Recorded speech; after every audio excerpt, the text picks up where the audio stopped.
Shin. Dan badang sama berarti ya. Ya, ini menurut gue ya, Chef itu kayak Arnold kan. Kalau mereka back to basic aja, mereka bisa ngambil yang lain, mungkin ambil kiminya aja sekarang. Kalau mereka berkaca dari game yang kedua di band ya, tembus fase keduanya, jadi mungkin mereka bisa lebih direct untuk ngamanin kiminya sekarang. Dan sebenarnya kalau dipikir-pikir tadi Arnold kan oke. Iya sih, mending main situ aja kiminya langsung diamankan sama Frederick pasti. Ini yang aku mention di game kedua tapi nggak terwujudkan. Mereka malah pilih buat Arnoldnya juga kan.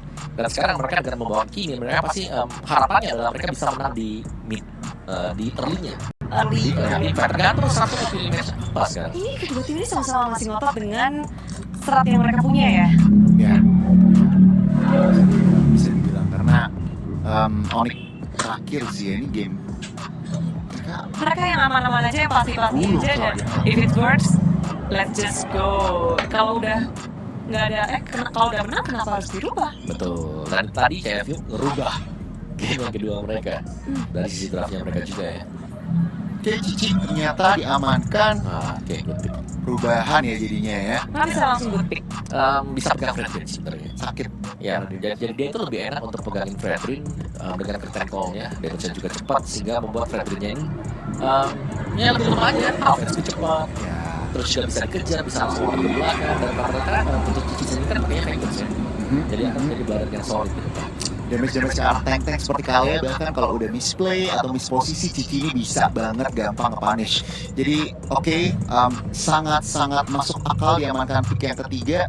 Arlot menjadi pilihan band selanjutnya ya, berarti tukeran ya. Game yang kedua tadi Arlotnya yang di ban, Arlotnya yang di pick, Kiminya yang di ban. Kali ini Kiminya yang di pick, Arlotnya di ban. Iya. Mungkin di sini Onyx juga udah ngebaca kayak, wah ini hero-nya gini, udah kita eliminasi aja. Dan Arlot juga salah satu hero yang sangat populer di meta kali ini. Iya, fast ya buat Avengers ya, dia ada extra movement speed dan Arlot adalah salah satu hero yang sebenarnya ya bisa menang laning lawan Cici juga. Kayak untuk 1v1 satu Fury Hammer itu udah sakit banget. Dan itu bisa jadi chance strike dan chance progress ya, untuk bisa langsung instant pick off ke Kimi. Cici tuh serem banget di laning phase. Yes. Tapi siapa nih yang bisa jadi contender Cici di laning phase? Kalau laning doang ya, kita bicara laning doang ya. Laning doang itu Xbox. Xbox kuat banget. Karena dari Yulia Blitz ya, yang dihitung itu cuma HP. HP dari lawan. Sedangkan Xbox kan ada Viraga Armor. Nah, Viraga Armornya di skip. Tapi untuk damage Cici yang masuk ke armornya doang. Jadi ya lecetnya tipis-tipis aja ke armornya. Paling kuat Xbox. Mungkin yang kedua ya kalau ada kalau yang pakai daerah misalnya dengan Petrify itu juga bisa banget. Tapi itu laning doang. Laning doang, bicara laning doang. Ya bisa dibilang apalagi EXP ya, kalau laning phase mungkin turtle pertama cukup signifikan, cuma setelahnya nggak gitu signifikan sih. Harip ternyata menjadi pilihan terakhir, begitu pula dengan Yves. Oh ini yang tadi. Kenapa mereka nggak ban Yves? Aku expect Yves sebenarnya di game yang pertama yang pas one-one di pick gitu, karena kita pernah melihat ya interaksi Yves melawan one-one-nya kena ujungnya aja setengah darah di Grand Final RRQ melawan Onyx. Tapi sekarang dengan tanpa wow, Louis dari Sans. Buset, ini global presence dari Louis ditambah dengan Shin. Tinggal follow up-nya enak banget ya. Terus-terusan. Buat aku ya kan adanya lo ini menutup untuk pergerakan dari hero-hero badan nanti yang bakal ada di depan. Dan ini sebenarnya duet Badang sama Lui yang pernah kita lihat juga di Grand Finals, di mana Badang yang buka langsung open 3, jadi mungkin expect play seperti itu CFU, buka push, kalau mau gelap jadi overthinking. Ya, dan Sans bisa ngirim siapapun. Yep. Dan ini berarti kayak Fredericknya sudah lumayan ketekan ya. Ya ibarat ya dia pasti kepegang badan, terus kena 2 hit dari Loi juga. Dan yang si early game kan gak bisa dipilih, gede banget. Ini gimana ini dengan 5 hero yang udah di CFU dengan ada Hilda hadir bersama dengan Bruno? Kalau Bruno kan untuk lebih meng-outrange ya, dan menurutku Bruno di sini butuh waktu juga. Jadi laning phase ya pasti kesalahan ke Savero, tapi Hildanya akan cukup mengganggu sebenarnya untuk dia di game. Jadi mungkin lebih butuh pengawal kayaknya dibandingkan dengan game kedua tadi. Game kedua kan kayaknya bisa jalan sendiri. Udah EXP.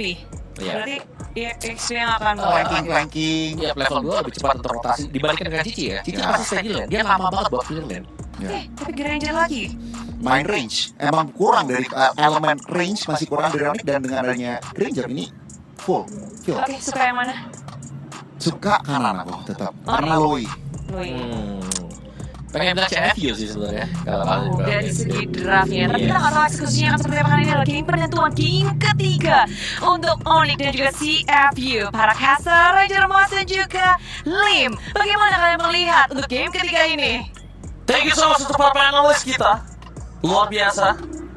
Onyx kita lihat dengan draftnya memang bisa kita bilang agak cukup kurang badan ya Lim ya. Ya. Kita sempat berdiskusi tapi gimana cara mereka menghandle-nya kita akan menyaksikan apakah mereka mampu bounce back di game yang ketiga River Abyssal di series kali ini bersama dengan Ranger Master juga. Kocok. Oke, kita tahu konsep front to back memang itulah yang ingin dibawakan oleh Onyx. Tapi ketika nggak ada badan yang pasti, menurut gue tuh nggak bisa selamanya dilakukan juga. Counter setup mungkin ya, ketika lagi di posisi under, ya pasti counter setup lah. Kalau initiate duluan bakal bahaya. Tapi ya bagaimana kalau ketika memang lagi di posisi yang menguntungkan gitu kan? Jangan sampai mereka jadi nggak bisa open dan hati-hati Kimi dari OP. Ini masalah serius. By the way, untuk Lui sendiri ya, nerf terakhir dari Lui ini bikin Lui jarang digunakan karena ultimate-nya itu kelihatan ketika dia lagi teleport. Yes, tapi yang mungkin harus coba dipahami adalah gimana caranya Onyx ID nanti mampu bisa melakukan sedikit permainan inovasi di mana siapapun yang akan dilempar ke belakang mungkin selain Keyboy atau Luffy jangan deh kayaknya, agak cukup berbahaya. Dan nampaknya para pasukan dari tim Onyx ID mereka juga harus sadar kalau mereka nggak boleh beda team fight-nya kali ini di early game sama di game kedua. Udah ada OP dengan Kimi-nya tapi lihat di arah bottom lane Keyboy bakal coba dipaksa dengan reverse break yang membuat para pasukan dari tim Onyx Indonesia kalian membuat Keyboy harus mundur ke arah belakang. Rotasi sedikit terlambat, vision agak cukup gelap mungkin untuk beberapa waktu ke depan. Tapi ya untungnya Hildanya nggak seaktif itu ya. Karena kalau Hildanya yang masuk-masuk jungle ngasih vision terus ke Kairi itu bakal bahaya banget sih. Atau jangan-jangan cari level 4 dulu. Baru pengen ngomong, cari level 4 kayaknya. Tapi lihat di sana Moxie bakal coba untuk membantu para pasukan dari tim Chef Game dan melihat Kairi. Visionnya terlihat dengan sangat jelas menandakan akan ada kontes mungkin untuk turtle yang pertama. Oke. Waduhnya ke spot tapi kayak nggak bakal bisa ditumbangin juga sih. Mereka butuh banyak sekali waktu untuk numbangin posisi waduh. Detektif udah hadir. Jadi sekarang saatnya dari teman-teman CFU untuk ambil 4 mereka. Cari level 4 dulu. Wow, dan Sas ini the power dari Sas dengan Loi-nya membuat OP kayaknya nggak bakal bisa compete untuk ikut menuju ke arah turtle. Zooming out yang dihabisin nama Sas di tengah sana. Dan bahkan lihat para pasukan dari tim Onyx Indonesia memberikan sedikit informasi dan waduh, mendapatkan vision di mana Sas berada. Monte Choker terlihat para pasukan dari tim Onyx Indonesia mereka mencoba untuk melakukan take over menuju ke turtle yang pertama. Dan ini turtle yang sangat mahal untuk tim Onyx Indonesia. Tidak boleh tim fight tambahan saat menjadi target utama. Boxy tidak ada dengan ada tsunami slam menandakan para pasukan dari tim CFU Gaming. Mereka harus mundur ke belakang dan Kairi one last hit.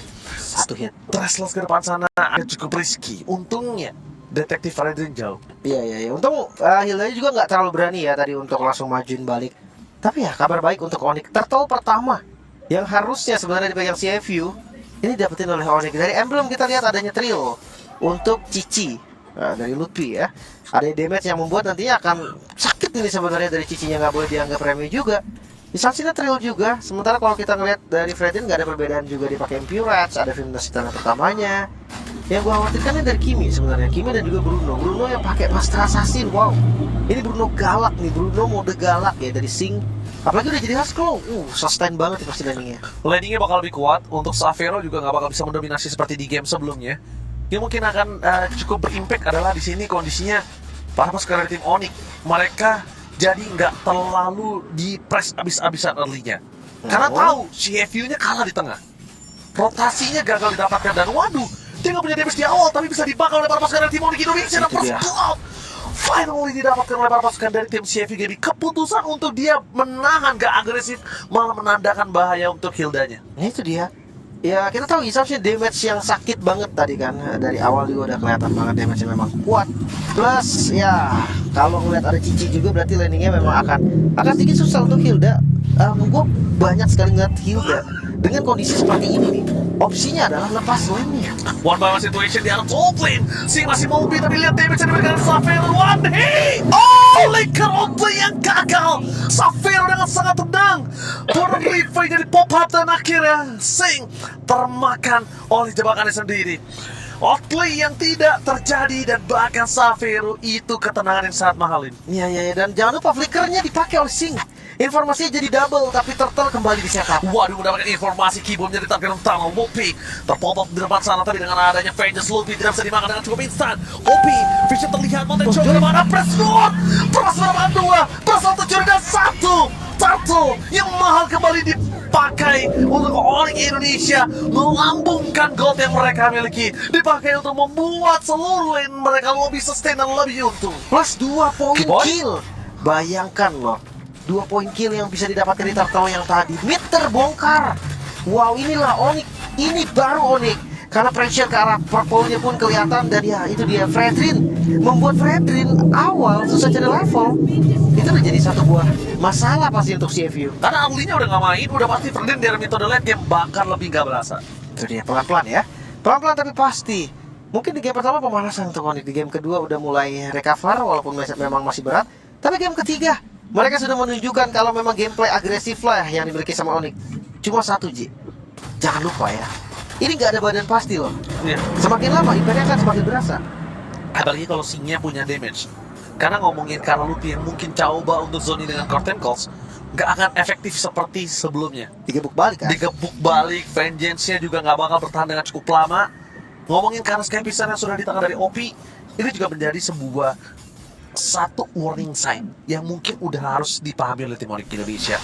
Dia Fisher berbicara seorang slam telah dikeluarkan, tapi nampaknya masih ada purify permasukan dari tim Onyx Indonesia dengan damage yang cukup besar dan Sans walaupun terperangkap dengan adanya traction pull, tapi lihat dia Sunflower and Travel berhasil membuat dia mendudukan lapangan dan Kiboy available flickernya gagal. Dengan adanya first break dan first crack yang gagal membuat terpuskan tim Onyx Indonesia, mereka gagal mendapatkan poin kill dari si, tapi lihat di depan sana Savero, Sky Pistol aktif, Savero 2 poin kill dan membuat para pasukan dari tim Onyx Indonesia gak butuh poin kill banyak seperti game sebelumnya, dominasi full di 3 laning. Ini dia, midnya pun tetap coba dipaksakan, bahkan Lutfi hadir. Dan ini Natarat loh. Oke, lihat dari Saf tidak bisa dibendung, Luffy tidak bisa terlalu banyak dan bahkan tsunami selangkung ada. Luffy ter-take down, Sky Pistolnya aktif Lim untuk OP. Dengan Sunstorm and Travel, mereka berhasil melakukan respon cepat menuju ke Turtle. Itu yang harus mereka lakukan untuk menggulung gold ini jadi lebih banyak lagi. Oke, dan berhasil untuk mendapatkan turtle-nya. Perfect turtle didapatkan. Onyx mereka tahu nih, Yi Sansin selama bisa dapetin level 15 cepat, wah itu dia harus damage-nya pasti bisa untuk ngerontokin siapapun, entah itu Wadu, entah itu detektif, Boxy sekalipun sama. Sementara ya ini bermain dengan waktu karena Sing dia udah jadi sampai di item keduanya, Malefic Gun. Ini udah lumayan sih dengan range yang jauh, ada penetrasi juga. Iya. Cuma selama belum bersak menurut gua damage dari Bruno-nya belum sampai sesakit itu tau. Belum maksimal. Ditambah lagi Sans kan bermain di depannya, front to back-nya dia bagus banget. Dia bikin gimana yin and yang-nya, ngebuat CFU Gaming takut. Jujur, di sini CFU Gaming mereka punya celah banyak banget dari Wadu. Wadu ini memberikan space banyak banget. Pertama, dia nggak terlalu agresif, Vision nggak terlalu jelas, dan dia bisa dimakan kapanpun. Ada 2 tim fight yang berbeda dan Wadu akan coba dimakan kembali oleh para pasukan dari tim Onyx Indonesia. Savero gagal untuk dimakan oleh para pasukan dari tim CFU Gaming karena masih terlalu kuat. Boxy sih menjadi korban jiwa. Baru saja kita jelaskan, Wadu menjadi bolong yang sangat besar untuk CFU Gaming, dan itu terjadi.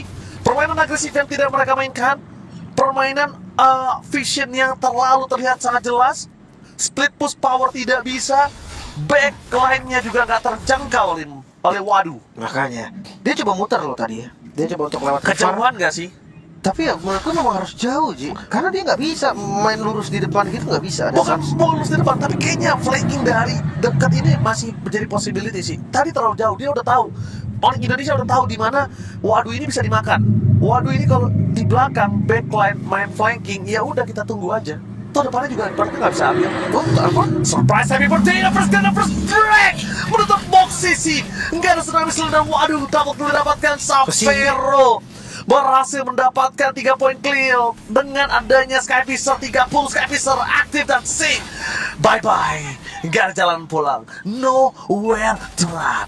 Misalkan 2 member Onyx, mereka merajalela di game yang ketiga. Mereka membuktikan siapa rajanya yang bisa untuk pegang kendali. Lord akan dilepas, gak ada retribution memang untuk kayak ini, tapi gak masalah karena detektif gak mungkin maju juga. Inertara bisa diajukan dan Kiboy Opi jadi target utama mereka, dan lihat aja di follow up dengan adanya harta tata dan sonata. Cukup 1 peluru seperempat darah. sakit banget ya. damage udah semakin outstanding lagi. Dan kita akan lihat Musing Lord seperti apa yang akan dipertunjukkan oleh Onyx. Pasif dari Bestara di bagian mid dan juga di bagian top lane udah di bagian top lane belum kebuka ya karena masih ada Boxy bisa dimakan. Ingat Sky Pistonnya aktif dan banyak banget tadi itu dia satu poin kalian sangat mahal. Walaupun volley shoot dari tim CFV Gaming memukul mundur Onyx Indonesia, tapi dengan tidak adanya Boxy, tidak ada initiate power, Lord bergerak tanpa adanya Holy Defense dari mid. Dan hati-hati loh. Detektif bisa dimakan ya karena damage dari Onyx udah sangat-sangat kuat. Endless Battle udah jadi Kairi dan Onyx Vision, sekarang Keyboy bakal coba untuk memberikan sedikit inovasi. Apakah itu first break yang berhasil didapatkan? Tapi sayang sekali dengan tidaknya first break rumah Thomas dan tim CFV Gaming masih bisa menutup pelanggan dan Skype Pistol from Savelo menutup hari dari Detective Reddit. Boxy CCC berhasil mendapatkan point kill dari seorang Lupi, tapi itu tidak bisa berlangsung banyak karena PC akan dipecahkan. Dan Onyx Indonesia mereka membuat CFV Gaming tak hanya tersisa 2 orang yang tidak mungkin bisa mempertahankan base-nya. Masuk Lihat, lagi. fokus ke arah PS, gak boleh apapun terjadi dan ini bencana. Onyx Indonesia bounce back